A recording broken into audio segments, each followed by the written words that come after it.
कई बार कुछ बच्चे एग्ज़ाम में बहुत बड़ी मिस्टेक करते हैं। मैं कुछ बच्चों की बात कर रही हूँ, सभी बच्चों की बात नहीं कर रही हूँ। वो बच्चे 4 की जगह 5 क्वेश्चंस अटैम्प्ट करते हैं और उनको ऐसा लगता है कि अगर हमारा 4 में से कोई भी आंसर रॉन्ग है तो एग्ज़ामिनर हमारा जो है हमने एक्स्ट्रा क्वेश्चन किया है उसको राइट करेगा। तो ये डिसीज़न आप लोग एग्ज़ामिनर पे छोड़ते हैं, पर ऐसा गलत है। आप लोगों को ऐसा बिल्कुल भी नहीं करना चाहिए, क्योंकि आप लोगों का जो राइट आंसर है वो भी एग्ज़ामिनर गलत कर देता है और जो एक्स्ट्रा क्वेश्चन है वो तो गलत है ही। इसलिए आप लोग इस बात का ध्यान रखिए। आप लोग जब भी क्वेश्चन पेपर को अटैम्प्ट करें तो आप लोगों को 4 क्वेश्चन ही करने हैं। आप लोगों को ज़रा सा भी डाउट होता है कि हमारा ये वाला आंसर गलत है तो आप लोग उसको कट करें, तभी आप लोग नेक्स्ट क्वेश्चन को अटैम्प्ट करें। अगर आप लोग ऐसा नहीं करते हैं, आप लोग रॉन्ग आंसर को भी कट नहीं लगाते हैं और एक्स्ट्रा क्वेश्चन भी लिख देते हैं ताकि हमारे 5 में से कोई सा भी आंसर गलत है तो हमारा जो एक्स्ट्रा क्वेश्चन है उसको राइट करेगा एग्जामिनर, तो ये थिंकिंग आप लोगों की गलत है। आप लोग इस बात का ध्यान रखें। Okay, hello students, welcome back. आज हम बीएससी थर्ड ईयर वालों को मैथमेटिक्स का पेपर फर्स्ट है, linear algebra and linear programming, इसका एनुअल एग्जामिनेशन का पेपर प्रोवाइड कर रही हूँ। ये 2022 का है। पेपर में जो टाइम ड्यूरेशन थी वो 2 आवर्स की थी और मैक्सिमम मार्क्स 50 थे। आप लोग पेपर को अटैम्प्ट करने से पहले प्लीज़ एक बात का विशेष ध्यान रखें कि पेपर में जो नोट दिया होता है उसको आप लोग क्लियरली लाइन वाइज पढ़ लें कि कितने क्वेश्चंस आप लोग को सेक्शन ए में से अटैम्प्ट करने हैं, कितने क्वेश्चन सेक्शन बी में से अटैम्प्ट करने हैं, और अगर सेक्शन सी है तो कितने क्वेश्चन सेक्शन सी में से अटैम्प्ट करने हैं। इस बात का आप लोग ध्यान रखें। अब मैं आप लोगों को इस क्वेश्चन पेपर का नोट दिखाती हूँ। ये देखिए, ये है इस क्वेश्चन पेपर का नोट।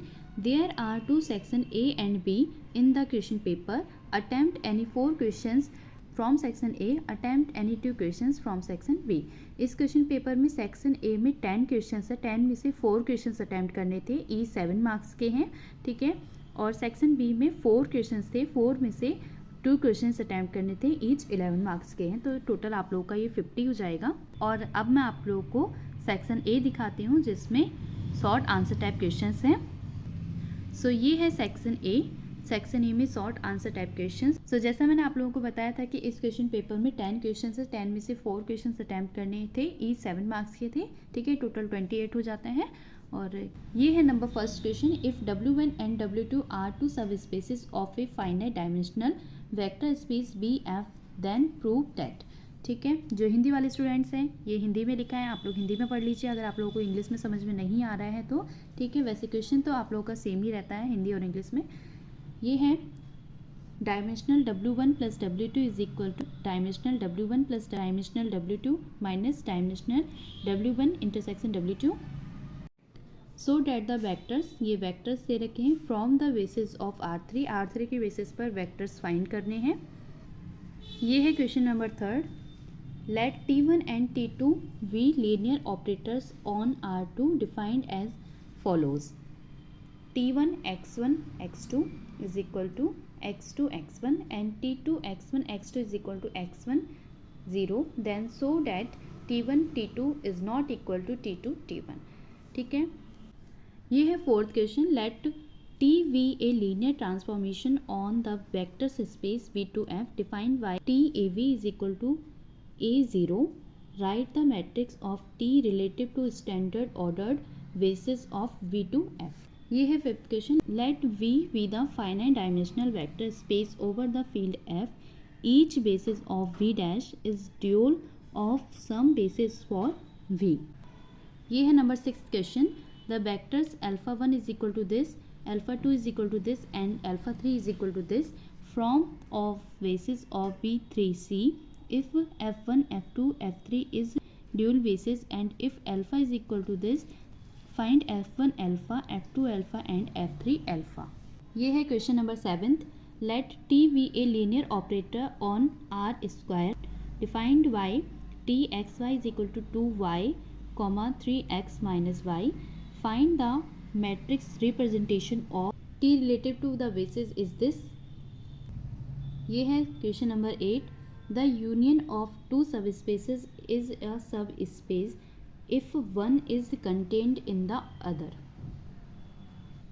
ये है number 9th question. Linear programming problem पर बेस्ड ये क्वेश्चन है, ठीक है। ये ग्राफिकल मेथड वाला है।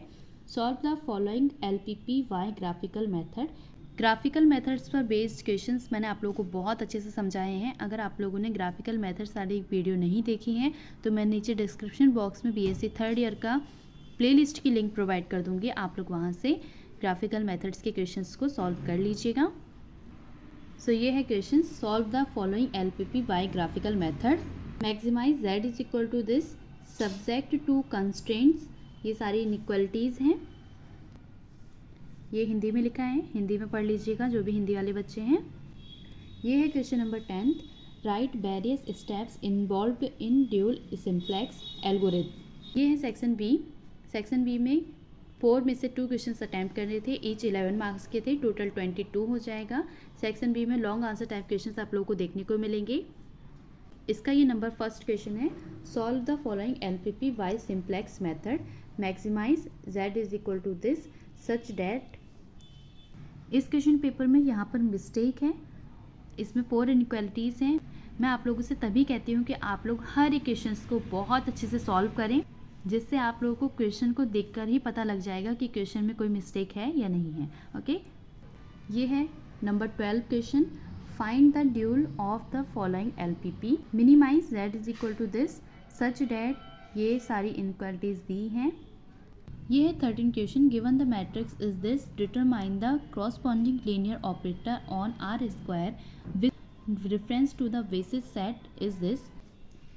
ये है 14th question, let f be the linear operator on R cube defined by f a b c is equal to this, find the matrix of f in the basis। ये था 14 and last question इस paper का। I hope कि आप लोगों को ये video अच्छी लगी होगी। अगर आप लोगों को ये वीडियो अच्छी लगी हो तो प्लीज़ वीडियो को लाइक करें, चैनल को ज़्यादा से ज़्यादा सब्सक्राइब करें। Thank you so much for watching this video.